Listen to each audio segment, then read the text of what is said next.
pouquinho antes de compartilhar minha tela aqui para mostrar para vocês, eu vou explicar um pouquinho qual foi a trajetória, né, na verdade, de onde surgiu a ideia de rastrear o fluxo institucional, né?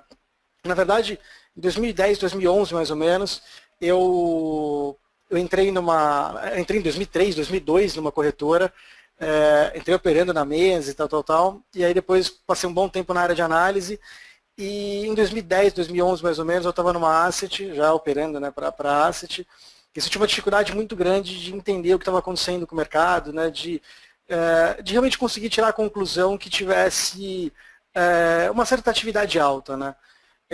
E aí eu estava confrontado, porque na realidade com quem eu vivia, as pessoas com quem eu me relacionava nessa corretora, eles eram autônomos, eles eram traders na física, e eu confrontava o que eu conseguia de resultado, né, mesmo operando por um fundo, e o que eu via eles conseguindo fazer na física, até com acesso à informação bem menor do que eu achava que eu tinha, né, na verdade. E aquilo foi me deixando louco, né? Assim, foi um negócio realmente incontrolável saber como os caras conseguiam fazer aquilo, né? Conseguiam ter aquele nível de acerto, ler o mercado daquele jeito. E aí, a primeira grande questão na época ali foi que eu percebi que os caras, né, isso naquela época, 2010, 2011, a maioria dos autônomos, né, olhavam a agressão. Tá? Não sei sei que isso é um pouco repetitivo para quem já acompanha o nosso trabalho, e eu vou tentar ser o mais breve possível aqui nessa questão da história e já entrar direto aqui para o tema da palestra. Tá? E aí, naquela época eu montei uma planilha, coloquei no Excel, compilando a agressão, né? Pegava se a agressão fosse de compra, né? A agressão é o ato de consumir liquidez, é o ato de fechar o negócio, né? Você tem uns lotes no book, ali na compra ou na venda, 50 lotes na compra, por exemplo, na primeira fila de compra e 50 lotes na venda, por exemplo.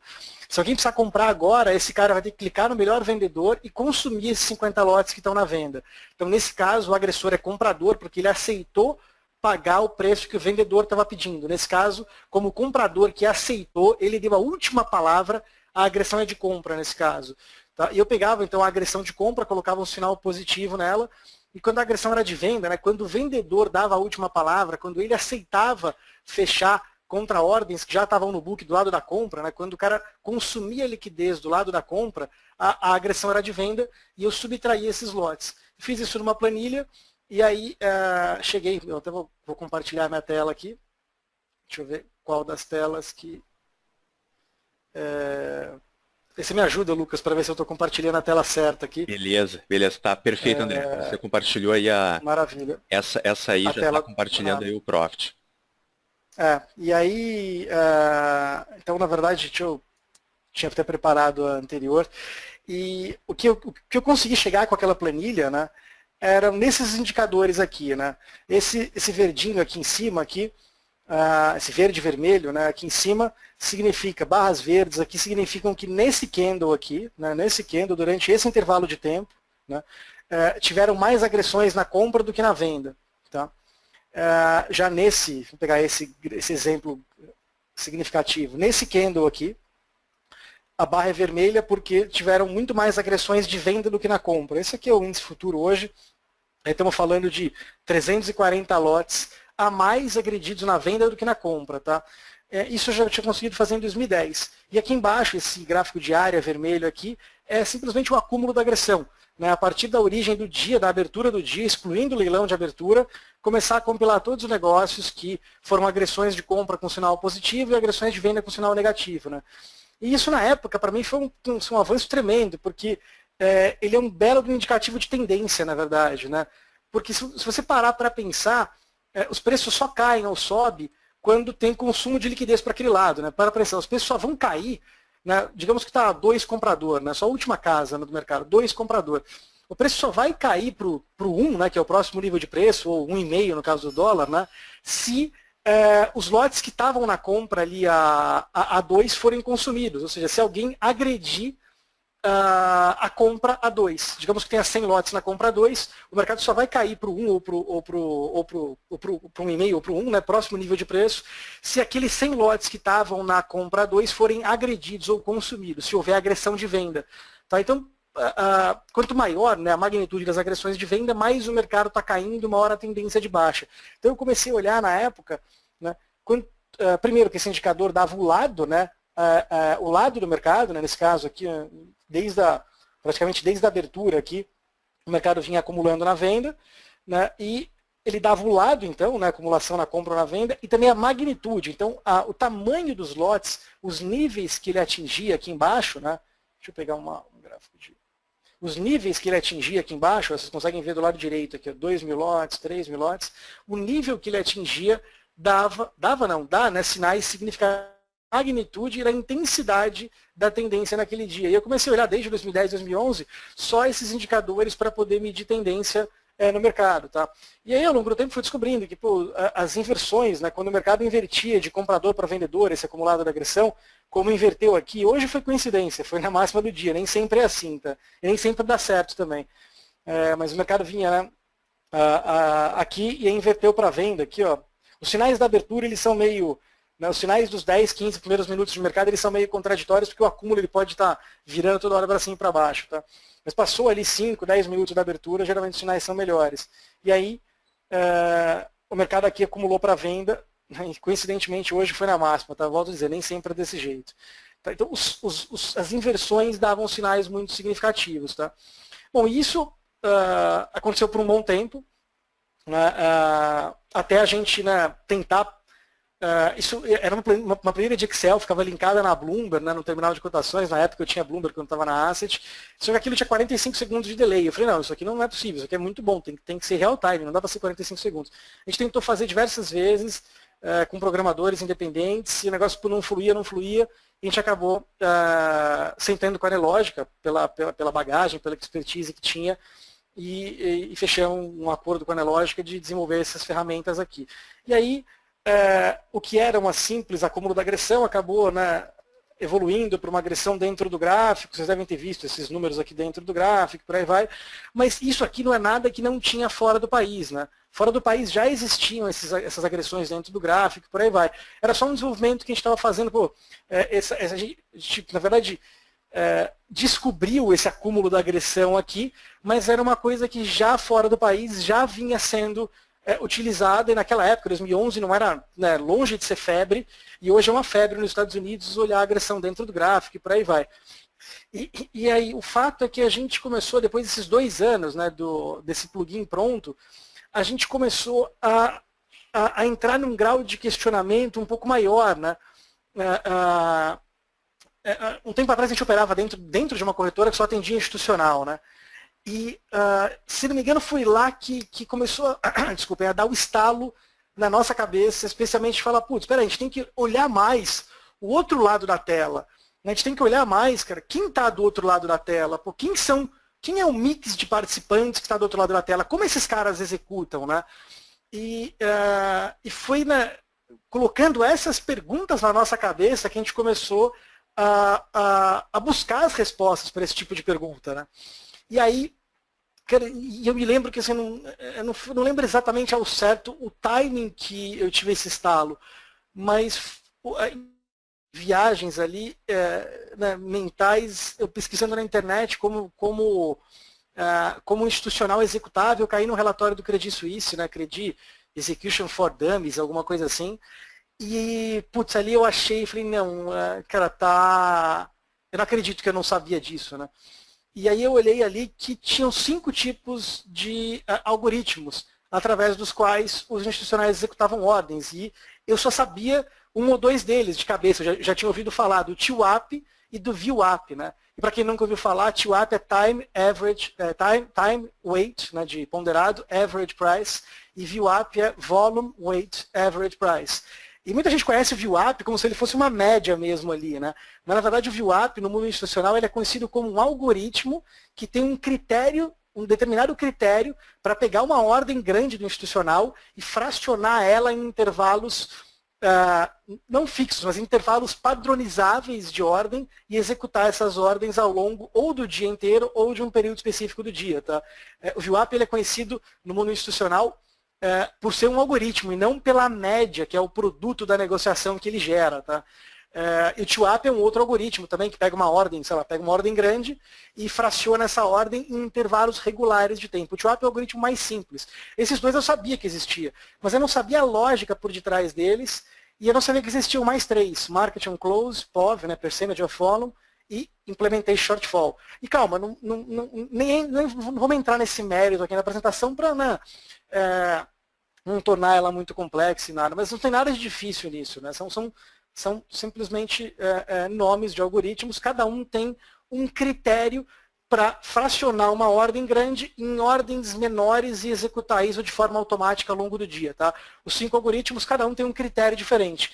E a escolha, o institucional que vai escolher como executar, né, a escolha do algoritmo que ele está usando diz muito sobre o tamanho da ordem que ele tem para executar e sobre a urgência, ou sobre a vontade, a necessidade que ele tem de executar. E quando eu descobri esse relatório, né, eu falei, opa, peraí, aqui tem um campo que ninguém no mundo está explorando. Né? Aqui tem uma informação que ninguém no mundo está explorando. E eu achava que ninguém estava explorando, mas aí, também quando eu fui para os Estados Unidos em 2015, conversar com outros traders, e até conheci 1 ou 2 empresas de HFT, né, de high frequency, né? E esses caras monitoram isso. Né? Os HFTs, essas empresas de high frequency, eles monitoram exatamente se existe padrão de ordem institucional. Né? Porque, bom, agora eu vou colocar um gráfico aqui para vocês para explicar o que eu estou querendo dizer. Tá? Esquece os números da esquerda por enquanto aqui. Apareceu na tela, Lucas? Apareceu, André. Tá. Apareceu. Maravilha. Tá perfeito. Então, eu vou explicar para muitos de vocês devem conhecer essa tela, uma tela normal de evolução do preço, né? O branco aqui é o preço, né? E as linhas coloridas são a evolução líquida das corretoras, compradas e vendidas, né? Eu excluí aqui o Goldman Sachs primeiro porque ele só comprou no leilão, tá? Vou deixar para vocês aqui, ó. Ele só comprou no leilão, então ele não foi atuando ao longo do dia. Foram 5 gigas comprados só no leilão de fechamento, por isso que não faz sentido mostrar ele, tá? Então, aqui é o eixo 0, essa linha aqui é o eixo 0. Então, tudo que é para cima, as corretorinhas, as cores, né, das corretoras para cima, significa que as corretoras estavam, os clientes através daquelas corretoras estavam comprados liquidamente nesse dia, o dia de hoje, e tudo que é para baixo da linha, dessa linha horizontal aqui depois, do 0, né, os clientes que estavam operando através dessas corretoras aqui estavam com posições vendidas líquidas ao longo do dia. Tá? Isso é o dia de hoje, tá? Não é uma foto de outro dia ou de acumulado. Tá? E aí eu comecei a perceber que em alguns casos a evolução da posição líquida das corretoras era desse jeito, né, como a gente está vendo aqui, ó, né, inercial. Ela ia na compra e parava, ou ia o dia inteiro, e outras vezes, eu vou colocar uma posição errática para vocês terem uma noção comparativa aqui. Pega aqui, vou pegar alguma outra corretora que tenha uma... Bom, esse ativo aqui não vai ter nenhum cara com uma posição extremamente errática. Bom, pega o Itaú aqui, vai. Que de manhã vende, depois compra.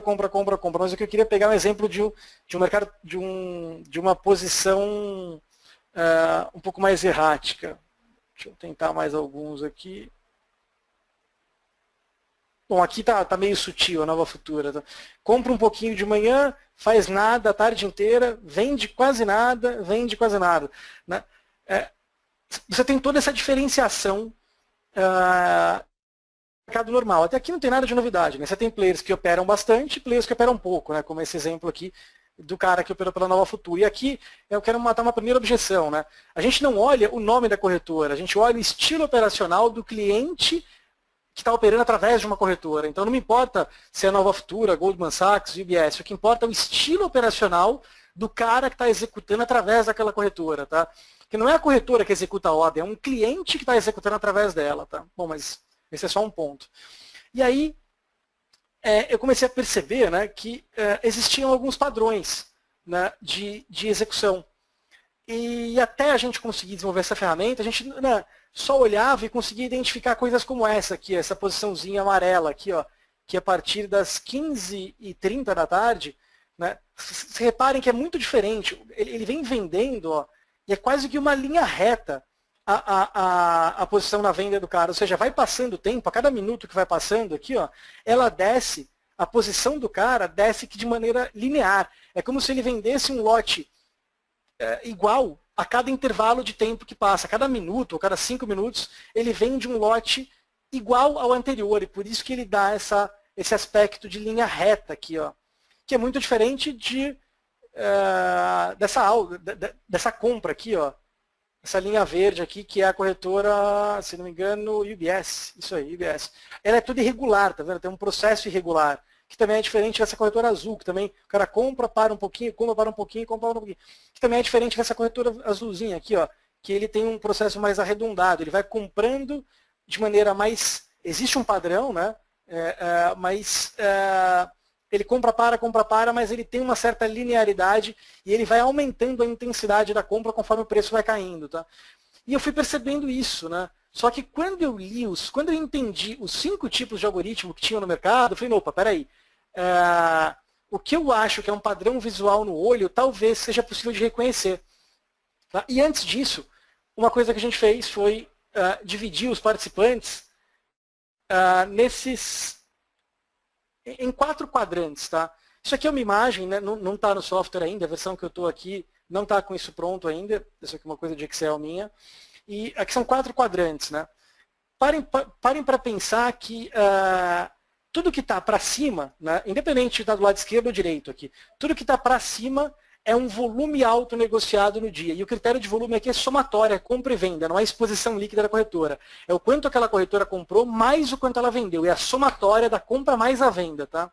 Então é volume negociado mesmo.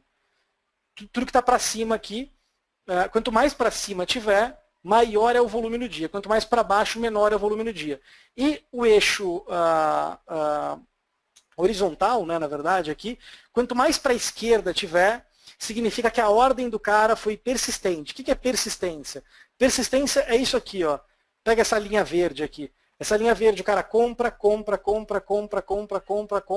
depois para de comprar. O que é muito diferente de um cara que compra, vende, que não tem um exemplo muito grande aqui, mas esse exemplo, esse vermelho aqui, a posição do Santander. De manhã ele vende um pouquinho, vende, compra, vende, compra, era uma posição errática, né? E, vamos dizer assim, o grau de persistência está medido nesse... tem uma fórmula que a gente criou para medir o grau de persistência, mas basicamente é isso. Para pensar, um cara compra, ele envia uma ordem de compra. O que ele vai fazer na próxima? Ele vai comprar na próxima ordem ou ele vai zerar a primeira compra? Isso é grau de persistência. Se a primeira atuação dele foi na compra, a segunda foi no mesmo lado, a terceira foi no mesmo lado, a quarta no mesmo lado, e aí vai, o grau de persistência da ordem dele é alta. E o grau de persistência baixo é se o cara envia uma ordem de compra, por exemplo, e a próxima é o sinal inverso. É uma venda, é uma zerada. Independente da magnitude do lote. Tá? A gente olha muito isso, o grau de persistência dos participantes do mercado. E aí tudo que está para a esquerda, então, são players com alta persistência, e tudo que está para a direita são players com... Vou voltar aqui, né? Tudo que está para a esquerda, players com alta persistência, tudo que está para a esquerda, players com baixa persistência. Isso aqui significa aqui que, nesse dia, nesse ativo que eu estou olhando aqui, o cara que operou pelo Morgan Stanley, pela Merrill Lynch, pelo Goldman Sachs, são os players que para nós importam. Por quê? Porque o volume é alto, e eu vejo isso porque eles estão na parte alta, e eles estão para o lado esquerdo, eles têm persistência da ordem.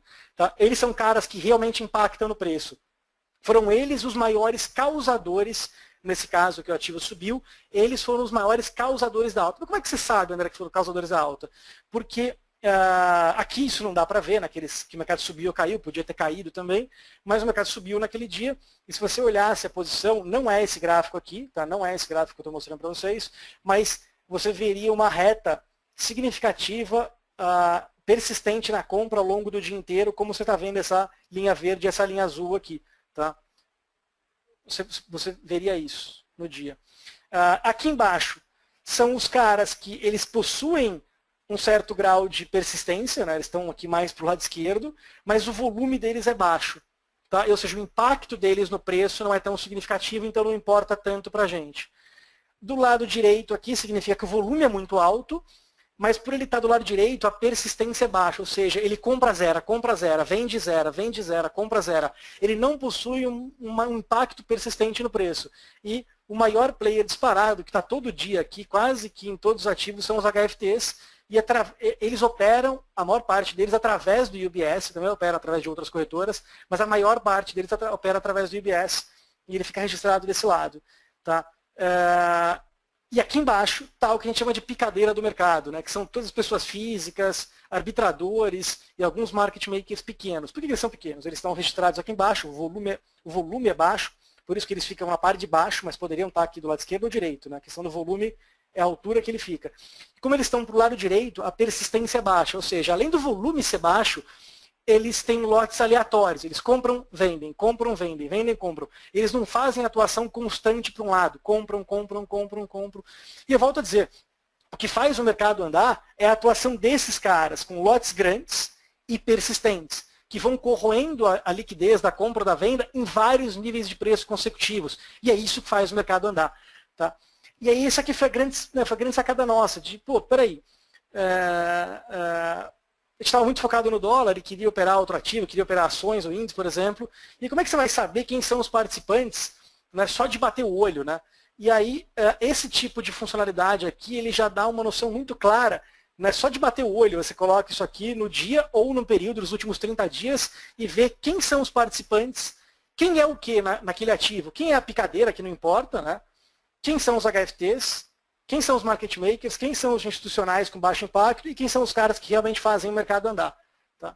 Esse foi um grande primeiro avanço, né? Mas isso aqui não dá informação em tempo real para comprar ou para vender. E o grande avanço que a gente conseguiu fazer foi pegar esses caras aqui, tá bom, agora como eles executam? Como é que o Morgan, a Merrill e o Goldman Sachs executam a ordem? Será que eles compram de forma persistente manualmente ao longo do dia, ou será que é através de um algoritmo low frequency? E aí que foi a grande sacada de conseguir fazer a engenharia reversa, né? Fazer o que a gente... Opa, aqui eu acabei maximizando, não era para maximizar. A gente acabou conseguindo... Tá bom, peraí, se os caras executam através de TWAP, VWAP, POV, Market on Close, Implementation Shortfall, que são os 5 tipos de algoritmos, será que não dá para fazer a engenharia reversa? Será que não dá para, por tentativa e erro, por inferência, né? Coisas de programação, será que não dá por tentativa e erro para poder achar o algoritmo que esse cara está executando? E demorou para caramba, não foi fácil, e ainda tem alguns ajustes, mas foi justamente isso que a gente conseguiu fazer. Né? Essa aqui é uma... Bom, aqui tem um monte de funcionalidades que ranqueia ainda, ela está muito simples ainda em termos visuais. Né? A gente está com essas, inclusive eu nem estou com a última versão atualizada que saiu da programação. E a tela, ela mostra, primeiro, quais são os ativos que estão tendo fluxo atípico no dia, e essas estrelas aqui nessa tela inicial mostram isso. Né? E mais do que isso, né? Ela tem a possibilidade de identificar um algoritmo executado naquele ativo, o tamanho daquele algoritmo, a taxa de participação, eu vou colocar aqui para vocês verem isso. Né? Praticamente, quase todas as informações relevantes que o próprio dono do algoritmo que digitou, né, quando ele cadastra, quando ele preenche a boleta do algoritmo, na verdade é uma boleta mesmo o algoritmo, ele preenche com vários campos.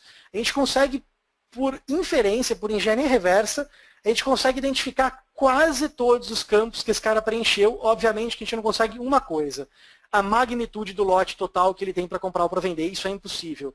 Mas quase todos os outros campos, como eu vou mostrar para vocês aqui, são possíveis de ser identificados. E vocês vão entender o que essa informação gera no operacional. Tá? Então, vamos lá. O exemplo que eu peguei aqui foi de SUSB, né? Esse exemplo aqui que eu mostrei para vocês aqui. Vamos lá. Foi de SUSB, né? E aí, eu vou mostrar para vocês aqui, como o mercado passou já, os algoritmos vão todos desligando, ele vai perdendo o ranqueamento aqui. Então, a SUSB estava em segundo ou em primeiro aqui, logo na hora que deu alerta, mas ela está aqui, ó, logo na casa alta. Né? Quanto mais para cima, mais importante é o ativo. E aqui aparece todos os campos que importam. Eu sei que pode parecer um pouco complexo, mas tem que minimizar um pouco essa tela aqui para conseguir aparecer tudo. Só um minutinho, senhores. Desculpem aqui que eu maximizei e aí aconteceu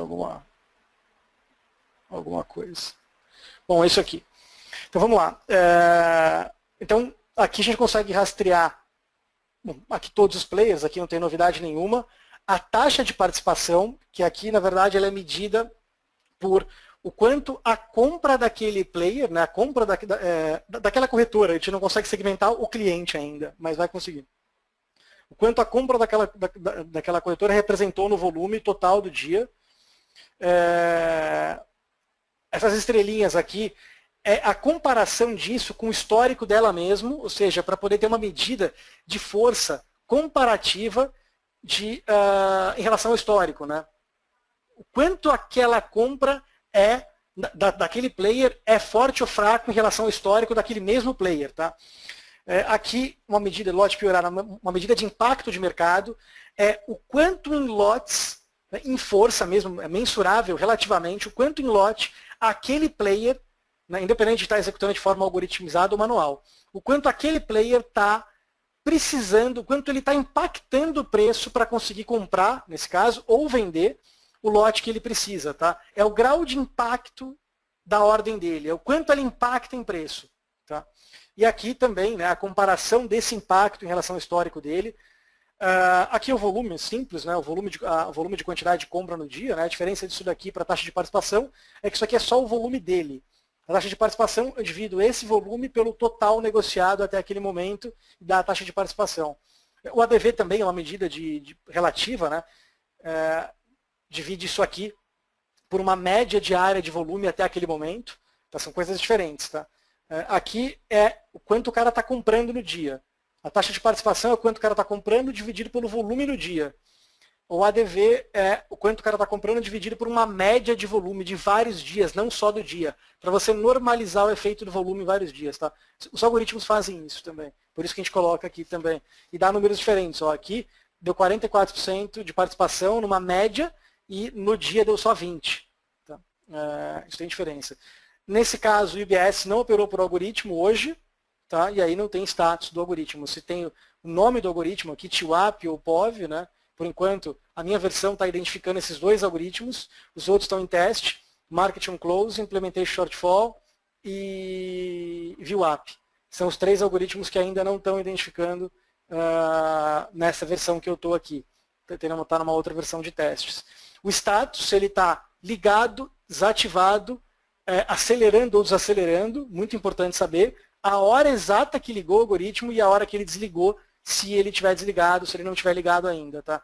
Então, o grau de informação que isso aqui tem é quase como se você soubesse exatamente a boleta que o cara está preenchendo. Menos, de novo, volto a dizer, está faltando duas informações aqui. Uma é se o algoritmo vai agredir o mercado ou se ele vai por ordem de compra e esperar ser agredido. É possível identificar isso, André? É possível. Não está nessa tela aqui, mas está nessa tela aqui do lado. Ó. Que agressão líquida e passivo. Tá? E o UBS agrediu 403 mil lotes na compra e passivo, atuação passiva, quase 50 mil, 49.900. Ou seja, a informação só não está nessa tela, mas ela já existe aqui, ou seja, é possível. Então, voltando para cá, a única informação que o cara preenche lá e que a gente não consegue rastrear, volto a dizer, é a magnitude total que esse cara tem para comprar. Tá bom, André, mas tempo atrás você tinha dito que pelo tipo de algoritmo e que era possível saber, né, estimar o tamanho do lote dele. Estimar, que eu digo, pequeno, médio e grande. Não dá para chegar com precisão no número que ele tem. Tá? Exatamente. Pela hora que o cara liga, quanto antes ele ligar ao algoritmo, né, é um ótimo sinal de que a ordem é grande. Então, quanto antes ele ligar ao algoritmo, o nome do algoritmo, eu não vou confundir vocês, mas o TWAP é um dos menos impactantes, mas é um dos que mais duram. É um dos menos impactantes, mas é um dos que mais duram. E o mais impactante é o Implementation Shortfall. Tá? Então, o nome do algoritmo, e especialmente uma variável, a taxa de participação com que ele liga, né, elas dão um indicativo, esses três dados, a hora, o nome do algoritmo e a taxa de participação que ele liga, dá um indício de se o lote do cara é pequeno, médio ou grande para comprar. Tá? Tá bom, André, o que eu faço com isso? Tá bom, muito bacana, muito interessante, bem legal, mas o que eu faço com essa informação? Quando você opera por fluxo de ordens, né, Bom, primeira coisa, você pode atuar de duas formas, assim como diversas outras técnicas. Mas você pode atuar a favor do movimento, ou seja, protegido por uma correnteza, um fluxo positivo e persistente de compra, e você pode atuar no final de um fluxo de compra, desde que esse fluxo de compra dê sinais de que ele está ficando escasso. O fluxo de compra vem subindo, subindo, subindo, e chega uma hora que você percebe que esse fluxo está ficando escasso, a gente chama de exaustão. Tem 3 tipos de inversão que a gente chama, né? Uma é exaustão, a outra é inversão de fluxo e a outra é por absorção. Você tem vários indicativos de que você tem um fluxo comprador e essa compra está ficando escassa por fluxo. As agressões vão diminuindo, ou aparece um cara vendedor lá em cima agressivo e vende. Bom, você tem diversas formas.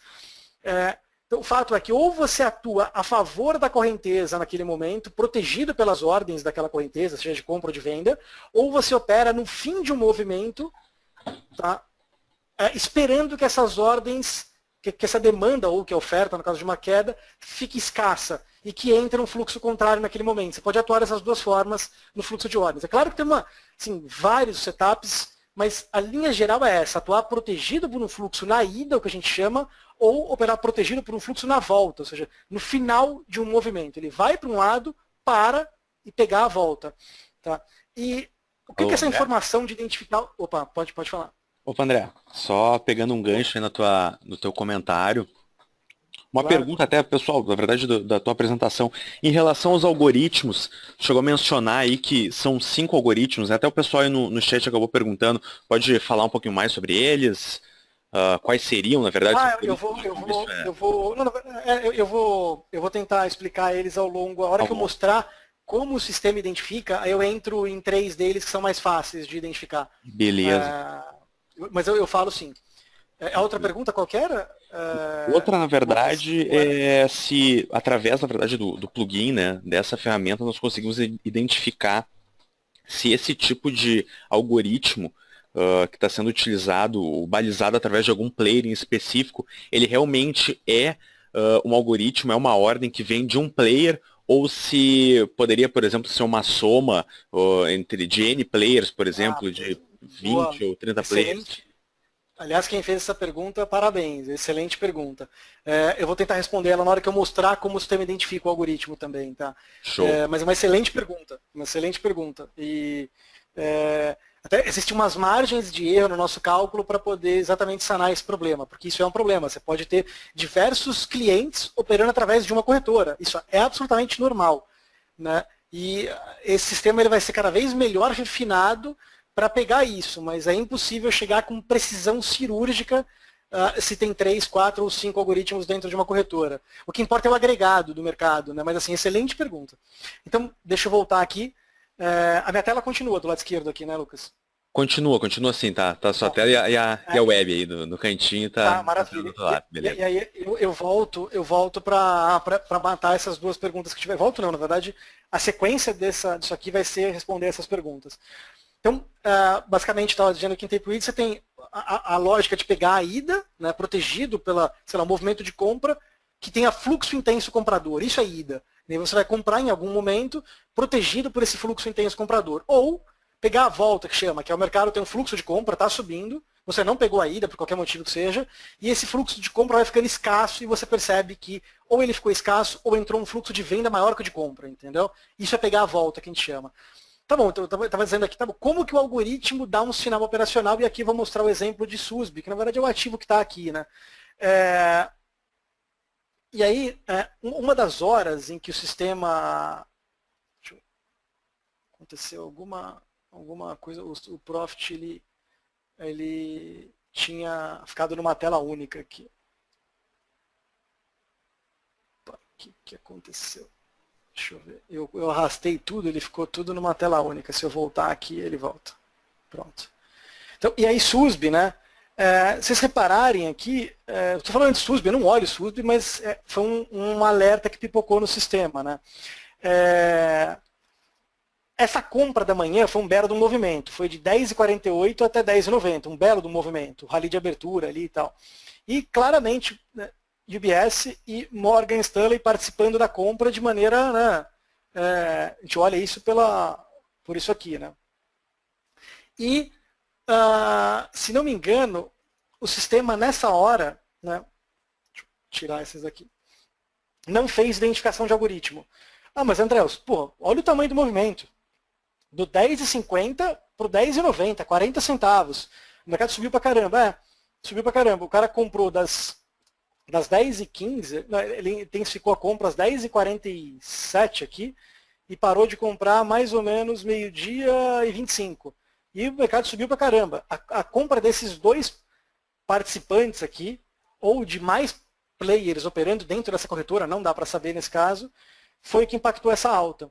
Tá? E aí eles pararam de atuar aqui e o preço ficou lateral durante todo esse momento que eles pararam de atuar. Mas nesse momento o mercado não identificou o algoritmo. Tá? Em que momento houve uma identificação de algoritmo em SUSB? Né? Foi exatamente aqui às 15h35, 15h30 mais ou menos, que entrou um player operando pela BGC, né, pela liquidez, e nesse momento esse cara aqui estava executando por um TWAP e o sistema avisou aqui, ó, BGC liquidez, TWAP 15h31 e a hora que desligou 4h38. Obviamente que isso aqui está fechado, né? Aqui tinha algumas estrelas na hora que o mercado estava aberto, a composição do ordenamento, o BGC liquidez estava lá para cima pela relevância dele no momento, a composição da taxa de participação era outra, né? O mercado fechou, né? E aí quando você, né, tem vários dados aqui que estão sendo mascarados pelo leilão de fechamento e por aí vai. E aí então eu consigo ver então que o BGC participou com 4,75 do volume, o impacto dele em lotes, né? Isso aqui, para explicar agora, assim, teria que explicar todo o funcionamento do algoritmo e por aí vai, para entrar exatamente no que é. Essa aqui é uma das maiores métricas para mim, tá? O lote piorado, que é o impacto do algoritmo no preço. Tá? Ele era um TWAP.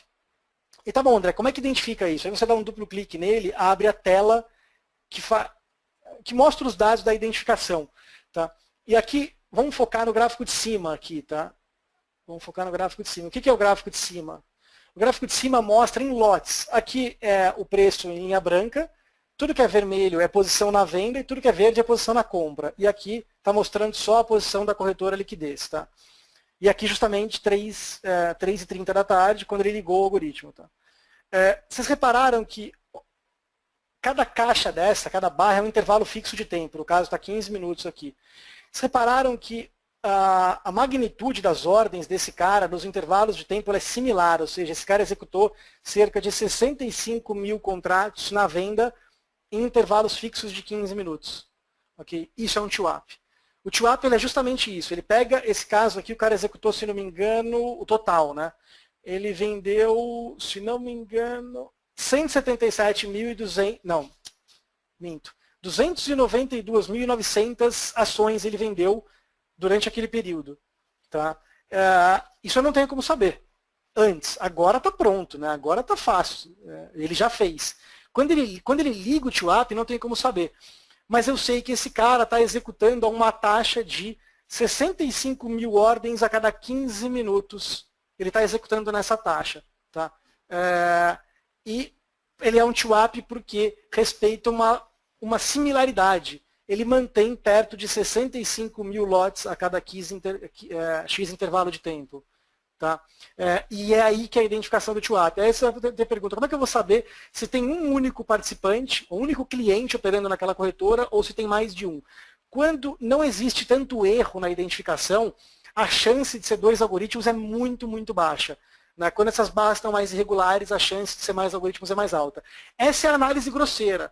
Mas a análise mais refinada é que a gente consegue entrar no nível, né, de identificação, isso está em testes, essa fase que eu vou falar agora não tá em produção, não está pronta. A gente está chegando no tamanho da ordem do cara, se ela respeita uma estrutura padronizada e o intervalo de tempo. Ou seja, se tiver um player, ele vai ligar uma estrutura de ordem intervalada bonitinha. Se um outro player ligar, ele vai ter uma outra estrutura que não vai se misturar com aquela. Então a gente vai começar a analisar ordem a ordem do mercado. Hoje está olhando o agregado, tá? Mas a gente vai conseguir chegar a ordem no mercado. E uma das maiores objeções também é, tá bom, André, estão falando de tela cega, daqui a pouco não vai dar para mais identificar o broker. Ainda é possível fazer isso? Sim, ainda é possível. Né?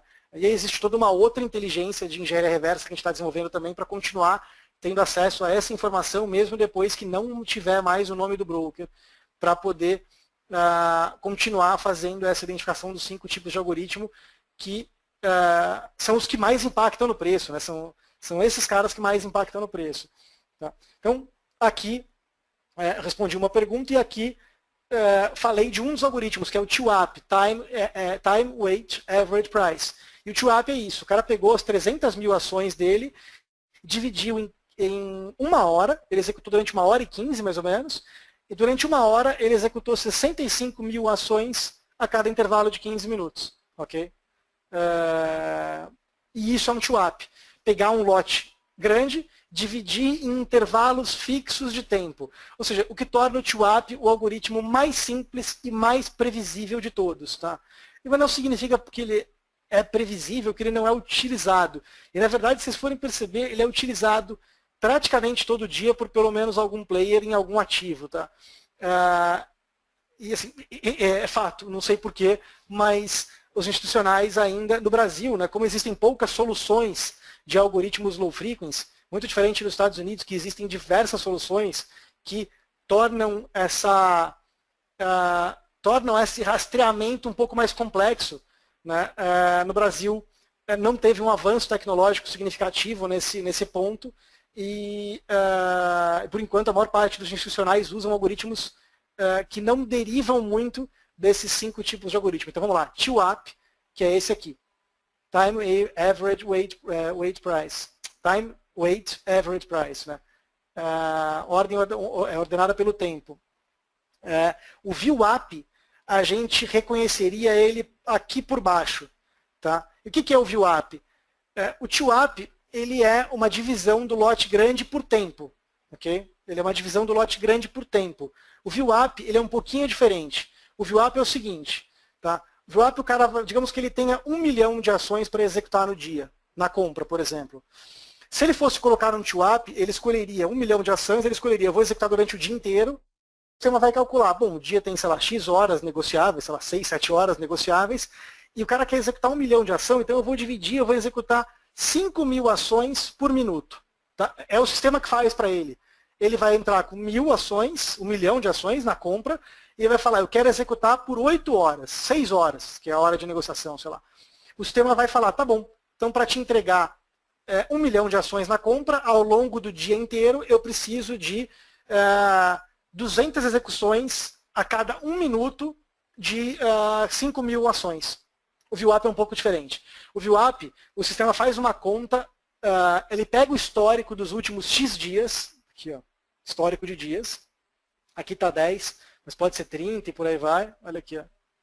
Vou colocar para vocês aqui. Deixa eu achar um aqui que eles vão falar que podia ser VWAP, até podia, mas aí pode ser tudo, não era o caso, né? Caramba, onde estava aqui? Aqui. Tá. Você pega o histórico de X dias, e aí você pega a cada intervalo de 15 minutos, ou no tempo que o cliente quiser, né, o executor do algoritmo quiser, ele fala, eu quero fracionar um dia, o histórico, né? Eu quero fracionar um dia em intervalos de 15 minutos. E aí ele vai mandar o sistema, ele escolhe aqui, sei lá, 14 dias. Eu quero estudar o shape de volume, que chama dos últimos 15 dias. Quanto teve de volume em cada intervalo de tempo de 15 minutos? Tá? Então ele pega, o sistema faz a conta na hora e pega, olha, nos primeiros 15 minutos do dia, geralmente tem 7% do volume total do dia. Vocês entenderam? Olha, nos últimos 15 dias, 14 dias quer dizer, no primeiro intervalo, das 10 às 10h15, costuma ter 7%, costuma negociar 7% do volume que negocia no dia inteiro. Só que isso não é um dia único, é a média dos 14 dias anteriores. Tá? E das 10h15 às 10h30, no segundo intervalo de 15 minutos, negocia 5% do volume diário total. Das 10h45 das 10h30 às 10h45, costuma negociar 1% do volume total negociado no dia. E por aí vai. Isso chama shape de volume. E o VWAP, ele pega, então, o cara quer executar 1 milhão de ações, mas ao invés de dividir em intervalos uniformes de tempo, a ordem do cara vai ser, o 1 milhão vai ser dividido pelo shape de volume histórico. Cara. Tá? O sistema vai fazer a divisão, tá bom, ele vai executar 7% de 1 milhão, né? 1 milhão é a ordem dele, 7%, por que 7%? Porque 7% é quanto negocia na média nos primeiros 15 minutos nos últimos 14 dias. Olha que loucura, eu tenho certeza que a maior parte de quem está ouvindo, assim como eu, não sabia disso. Eu também não sabia disso. Mas quando você entende do mundo institucional, as ordens ficam muito mais previsíveis no mercado. Você começa a olhar para a tela com absolutamente outros olhos, quando você começa a entender o que está do lado de lá. E a maior parte do nosso estudo depois foi justamente entender o que está do lado de lá da tela, né? Foi essa a grande sacada do negócio. Então vamos lá, então, voltando aqui. Você tem, no ViewApp, o sistema calcula para você, em intervalos fixos de tempo, 15 minutos, meia hora, o cliente que escolhe. Nos primeiros 15 minutos negocia 10% do volume diário. Nos segundos 15 minutos, né, nos próximos 15 minutos, costuma negociar 5%, e por aí vai. O sistema pega a tua ordem de 1 milhão e divide nesses percentuais. Ele vai executar, então, 10% de 1 milhão, 100 mil. Então, o algoritmo vai comprar 100 mil nos primeiros 15 minutos. Ok? Nos primeiros 15 minutos, o algoritmo vai comprar 100 mil ações. No segundo 15 minutos, se 5% for o shape de volume, ele vai executar 50 mil ações no segundo 15 minutos, ou seja, das 10h15 às 10h30. E por aí vai ao longo do dia. Isso é ViewApp. Tá? Outro algoritmo, a gente olha aqui do lado, tá? Que é o POV, chama Percentage of Volume, percentual do volume. Então, esse cara vai comprar, ele não entra um volume total de ação. Digamos que esse cara quer comprar um volume grandão, então ele pode pôr um limite. Olha, eu quero comprar e eu quero comprar o teto de 1 milhão de ação no dia. Então, assim, é o mesmo cara, né? Mas ele pode escolher entre um TWAP, um VWAP ou um POV. Agora eu estou no POV. No POV ele fala assim na boleta, eu quero comprar no máximo 1 milhão, não quero comprar mais do que 1 milhão de ações, e eu quero participar, olha aqui a taxa de participação, eu não quero participar com mais do que X% do mercado. E eu vou pegar um exemplo que o algoritmo identificou um POV aqui para vocês entenderem, né? Como que... Está com o BTG, mas isso aqui não está claro. Aqui, esses players não são os players claros. Aqui dá para entender. Apesar do impacto dele ser baixo, tá? Isso não é um sinal operacional, mas vocês entenderem o que é um POV. Estão reparando aqui embaixo que as barras, né, o quanto o cara vendeu no intervalo fixo de tempo, está respeitando uma similaridade aqui. Ó. Estão percebendo isso? Esquece o impacto no preço, porque esse cara participou com 4% do volume, é muito pouco para impactar preço. Tá? Mas isso é um POV. Tá?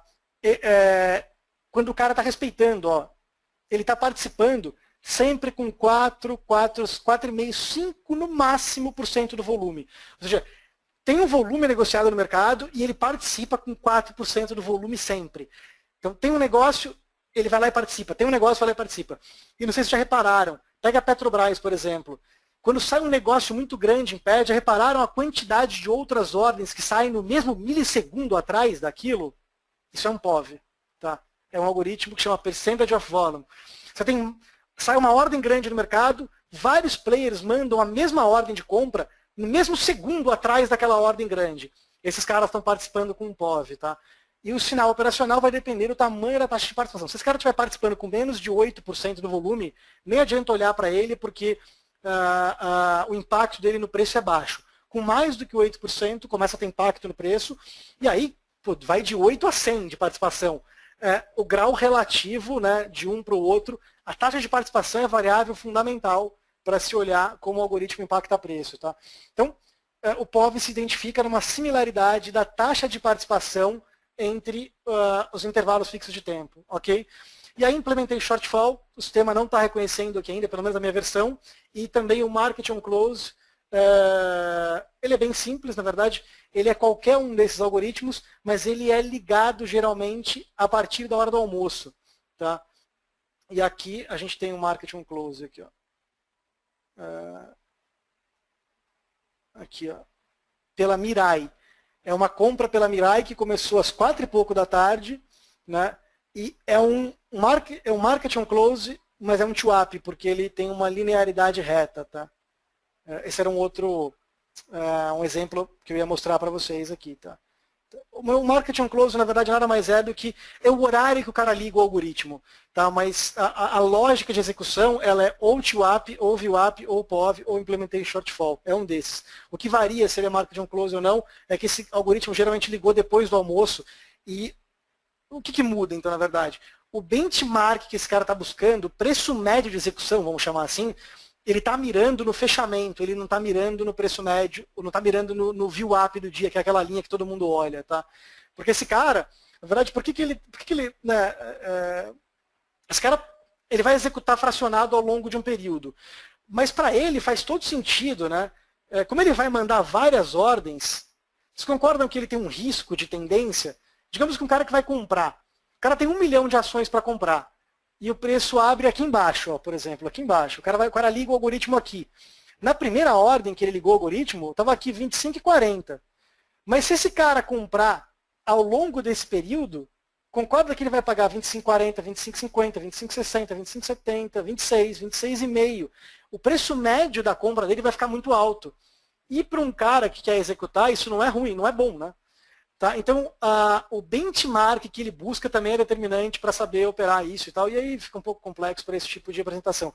Qual é o benchmark que esse cara está buscando? Se esse cara está buscando fechamento, se esse cara está buscando um preço bom de execução ao longo do dia, tá? Bom, existe de novo, volto a dizer, isso existe, mas é um pouco complexo para esse webinário aqui, tá? E aí eu vou para os sinais operacionais aqui. Então, que tipo de informação que esse algoritmo dá? Então, quando pipocou na tela que o BGC ligou esse TWAP aqui, ó, tá? Quando pipocou na tela que ele ligou esse TWAP, vou voltar para cá, estava mais ou menos aqui no 11,36 e o preço estava aqui no 10,78. Tá? 10,78. E enquanto esse TWAP ficou ligado, olha aqui, onde o cara desligou o TWAP, ó, aqui embaixo, ó, tá? Enquanto esse TWAP ficou ligado, o preço caiu daqui do 10,77 para o 10,62 mais ou menos aqui. E esse cara desligou o TWAP, né, não teve mais influência de nenhum outro player, né, significativo, né, pipocou na tela que desligou o TWAP, aqui, pipoca na tela quando ele desliga o TWAP aqui, ó, 4,38 o cara desligou o TWAP, e aí, olha aqui, ó, na verdade 4,38, então foi aqui que o cara desligou o TWAP, e olha que sinal, que na verdade movimento que essa identificação pegou, né? Você fala, André, mas esse movimento da manhã, né, que eu estava tentando explicar, é muito maior, é muito melhor, mas a ordem desse cara aqui, ela não respeita uma previsibilidade.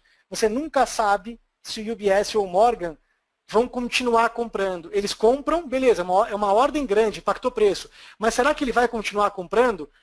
Não tem resposta. Porque se esse cara não está atuando através de um algoritmo, a gente não pode pressupor que ele vai continuar comprando ou não.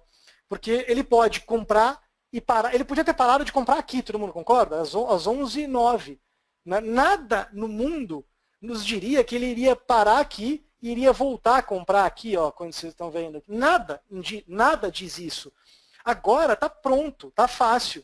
Né? Ele veio daqui para cá, olha que bonitinho, só comprou.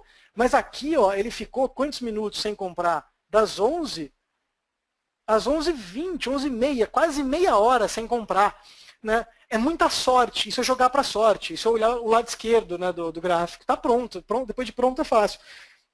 Né? E a grande sacada de você identificar que existe um padrão algoritmizado é que você tem um alerta na cabeça. Opa, esse cara está comprando através de um algoritmo, ou seja, a ordem dele tende a continuar, não é que ela vai continuar, ela tende a continuar até me provar o contrário, até ele ser desligado. Mas enquanto ele estiver ligado, enquanto ele estiver respeitando o que se espera de um algoritmo continuar executando, ele vai continuar ligado, ele vai continuar gerando sinal. Então essa é a grande diferença operacional que ele dá, a previsibilidade daquela ordem continuar. Então ele dá um sinal de você pegar a ida, que nesse caso é a hora que ligou, né, ele, até a hora em que ele desligou, e nesse caso aconteceu o que eu estava dizendo para vocês. Parou a influência da venda dele aqui, ó, parou a influência no preço quando ele desligou e o preço acabou voltando um pouco. É sempre que acontece isso, quando o cara desliga um algoritmo impactante, né? O que é um algoritmo impactante? Isso aqui, o cara vendeu pra caramba aqui, ó. Ele vendeu em 1 hora 250 mil ações de uma ação SUSB que não tem tanta liquidez. Então é impactante, ele impactou muito no preço. Quando esse cara desligar esse algoritmo de venda, não vai ter mais essa oferta no mercado. Tá? E vai acontecer um negócio que chama reversão à média, que também é um estudo que até os próprios caras que executam calculam o impacto que eles causaram no mercado e o grau de reversão à média define o sucesso da execução daquele broker. Ou seja, a forma de remuneração de quem executa a ordem dentro de um fundo, ela é baseada em várias métricas. Já no preço médio da venda do cara e o quanto o mercado reverte a média depois. Eu sei que isso pode parecer uma loucura, pode parecer um mundo muito novo, é muito mais fácil olhar a média móvel, mas esse é o caminho que nós decidimos ir, é o caminho que nós achamos que tem causalidade, que tem informação real, e cada um escolhe um caminho que acha, né, viável, factível e por aí vai. E eu também não sabia disso há pouco tempo atrás. Então, para mim, ainda é muito novo, assim como eu também não sabia nenhuma informação dessa há pouco tempo atrás. O que eu quero dizer é que eu sei que isso pode parecer muito complexo, ninguém fala disso, mas isso não é nada complexo se você tiver uma estrutura ou for atrás, tal. Se eu aprendi, qualquer um pode aprender, não tem nada de complexo nisso. Né? Então, se esse cara então liga um algoritmo impactante, quando ele desliga, vai acontecer o princípio de reversão à média, né? Não vai ter mais a oferta dele no mercado, a venda dele no mercado, e é muito natural esperar uma correção, né? Nesse caso uma correção para cima, e não teve nenhum outro, né, cara que entrou vendendo. Acontece muito, esse cara desliga, e aí liga um outro cara vendendo um lote significativo, o preço continua caindo, mas aí é um outro sinal, é um outro alerta. Nesse caso o cara desligou e aconteceu o princípio de reversão à média. E eu vou mostrar um outro exemplo aqui de um outro sinal que eu lembro que deu ELET 6. Tá. ELET 6. Se vocês olharem aqui, de manhã, o cara que começou a impactar de manhã na venda aqui foi a XP, mas ela não respeitou nenhum padrão algoritmizado durante essa queda. Você falou, André, uma queda bonita, olha, do 26,30 até o 26, 30 centavos, limpo, bonito. Mas aí que tá. Quando você aprofunda o conhecimento em tape reading, você percebe que muitas vezes o mercado anda bastante, mas ele anda no vazio. O que significa andar no vazio? Que ele poderia ter caído 10 centavos, 20, 30 ou R$1. É impossível prever o quanto ele vai cair. Tá? É muito melhor se concentrar onde tem institucional, né, atuando, porque as ordens dele mostram que tem cara grande fazendo alguma posição ou zerando, pouco importa, né, isso não importa também, tem político, se ele está montando a posição ou zerando, pouco importa, o que importa é o impacto no preço. Tá? Você começa a perceber isso quando você tem tape reading que, putz, não importa, né? Pegar os movimentos mais longos. É muito melhor estar nos movimentos mais prováveis do que nos movimentos mais longos, porque esse movimento aqui, ele só foi longo porque ele já está feito. Na hora que o mercado estava aqui, nada no mundo nos diria que ele poderia estar aqui, aqui ou aqui. Tá? Aqui sim, tá? Ligou um algoritmo de venda. Nesse momento ligou um cara pelo Bradesco, um algoritmo de venda, né? E esse cara não desligou ao longo do dia inteiro esse algoritmo. Mas o que acontece que torna o padrão bem interessante? Tá? Nesse momento aqui, ó, dois caras ligaram, UBS e Morgan ligaram, Merrill, desculpa, UBS e Merrill ligaram algoritmos. E nesse momento aqui, UBS e Morgan continuam com algoritmos ligados e a Mirai ligou um Market on Close também. Tá? E o sistema avisa isso, deixa eu colocar aqui na tela, exatamente no ativo, ELET. Vamos ver. Então, volto a dizer, agora está fechado, o mercado ele embaralha a ordem aqui, porque todos os algoritmos, obviamente, que desligam, mas ELET 6 estava lá em cima. Tá? Então, vamos lá. O Bradesco, como eu disse para vocês, participou na venda com uma taxa de 14% ao longo do dia inteiro. Estão vendo aqui o UBS, a taxa de participação está muito alta, mas ele compra e vende muito, dá uma olhada, ó, ele está quase zerado no dia. Ele vendeu 700 mil e comprou 780, ou seja, ele é um HFT. Ele está nesse quadrante aqui, ó. O volume é alto, por isso que ele está em cima, só que ele não tem exposição direcional, por isso que ele está do lado direito. Ou seja, o impacto dele persistente no preço é muito baixo. A gente não consegue ganhar dinheiro em cima de HFT. Não tem previsibilidade o que a HFT faz. O que tem previsibilidade é esses caras que têm persistência. Tá? Então, Por isso que eu não me importo para taxas de participações excessivamente altas quando o cara não tem persistência, né? Quando o cara compra, vende, compra, vende, compra, vende, isso você pode ver aqui, ó, porque ele comprou muito e vendeu muito também. Então, isso aqui, não, nesse caso, não me importa. Tá? Então, o Bradesco vendeu muito o dia inteiro, mas chegou um momento em que pipocou na tela que... quem era mesmo? Agora já me perdi o nome aqui. UBS, Merrill e Mirai. Tá? UBS ligou um POV, olha aqui, tá informado aqui no sistema para vocês. Mas olha aqui como ele respeita mesmo, olha como as barras aqui, ó, verdes, que são as de compra, elas respeitam uma estrutura totalmente linear, né?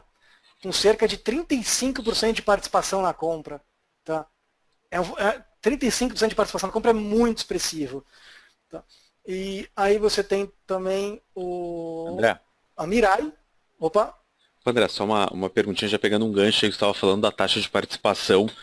Um player, necessariamente, ele acaba impactando o preço se ele tem uma taxa de participação alta? É uma relação necessária, uma relação, vamos dizer... Boa pergunta.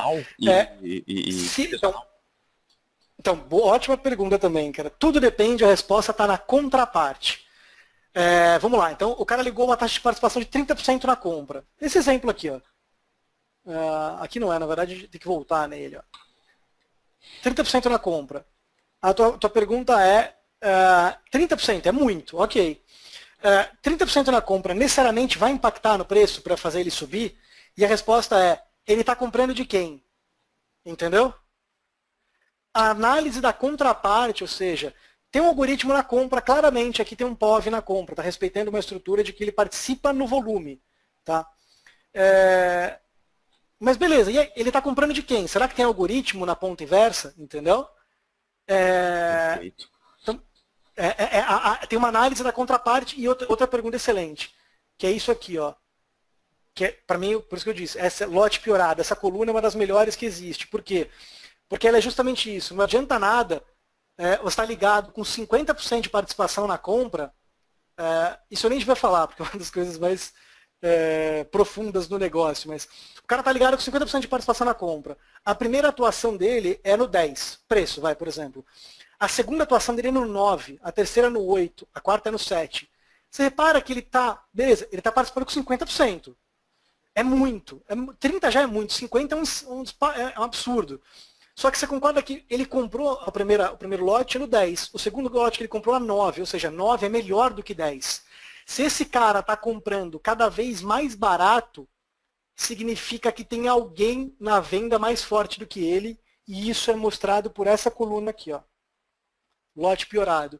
Lote piorado significa o quanto esse cara está tendo que pagar mais caro para poder pegar o segundo, o terceiro, o quarto, o quinto, o sexto, o sétimo lote dele, entendeu?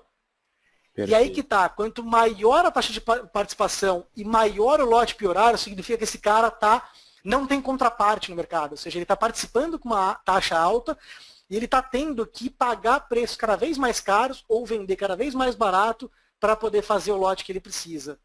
Perfeita pergunta, cara. Perfeita. Então é um híbrido da taxa de participação e do lote piorado, que é o impacto dele no preço. É o quanto ele paga mais caro ou vende mais barato nas próximas ordens. Entendeu? Faz sentido? Faz sentido, faz sentido. E aí o exemplo que eu ia dar por último aqui, para finalizar, é que nesse caso, justamente isso, o Bradesco estava participando com 14% de participação na venda, né? Olha aqui. Que é essa linha vermelha aqui, ó. E ele continuou, você falou, André, mas tá bom, ó, identificou um algoritmo, é um POV, né, de manhã, lindão, caiu, né, só que olha aqui o mercado, né, foi mínima e depois o mercado só subiu, e o cara continua vendendo. Só que aí, justamente, aqui que entra a análise da contraparte. Até então não tinha um algoritmo ligado na compra, isso aqui não reconheceu como algoritmo, Credi, né, se vocês forem dar uma olhada aqui, ó, não sou eu que estou falando, é o sistema, ó, Credit Suisse, Mielet, não reconheceu algoritmo na compra. Ok? Tá. Participou bastante, né? Ele comprou bastante na hora ali. Opa. Desculpem. Apertei o botão errado. Ó, o Credi participou bem na compra, mas ele não participou de forma padronizada, de forma algoritmizada. Mas foi o Credi que fez o mercado vir da mínima para cá, André. Mas é aquilo, olhar isso aqui e falar, olha, o Credi comprou, era só comprar com ele, é impossível saber, quando o Credi começa a comprar aqui, ó, que ele vai continuar. Né? É impossível. Porque ele pode comprar e parar aqui, ele pode comprar e parar aqui, ele pode parar aqui, pode ter parado aqui como ele parou, ou podia ter continuado. Nada no mundo dá para antecipar isso. A não ser que você identifique ele como um algoritmo que você tenha uma lógica de que ele vai continuar executando a ordem. Nesse caso, o Bradesco foi identificado como algoritmo. Mas aí entrou esses caras aqui, ó, UBS, Merrill e Mirai. Então, vem aqui, UBS com POV, Merrill com POV e Mirai com TWAP identificados. E as taxas dele, aqui é muito importante, as taxas dele somadas, Mirai, Merrill e UBS, elas ultrapassam a taxa da venda do Bradesco. Entenderam? Ou seja, você tem 3 participantes diferentes atuando na compra. Aparentemente, eles individualmente, a Mirai é 3%, parece pouco. A Merrill, 4%, parece pouco. UBS, 50%, né? Parte daqui é HFT e parte é algoritmo. Né? Aqui parece pouco, mas se você somar os algoritmos, de um lado, ele dá mais do que o algoritmo na contraparte, na venda. Ou seja, se eu olhar só o Bradesco, né, você fala, não, beleza, identifiquei o Bradesco com POV na venda, o mercado vai cair. Né? E de fato, o mercado, quando identificou o POV aqui, ó, ele veio caindo, né, identificou aqui mais ou menos, ó, que ele começou a vender. O mercado veio caindo aqui, ele veio do 25,80 para essa região aqui, ó, 25,35, pô, caiu 50 centavos, é bastante. E ele continuou vendendo, só que entraram outros players aqui, o mercado subiu e não identificou o algoritmo. Tá? E aqui, nesse momento, começou a identificar esses 2 algoritmos aqui, esse e esse. Tá?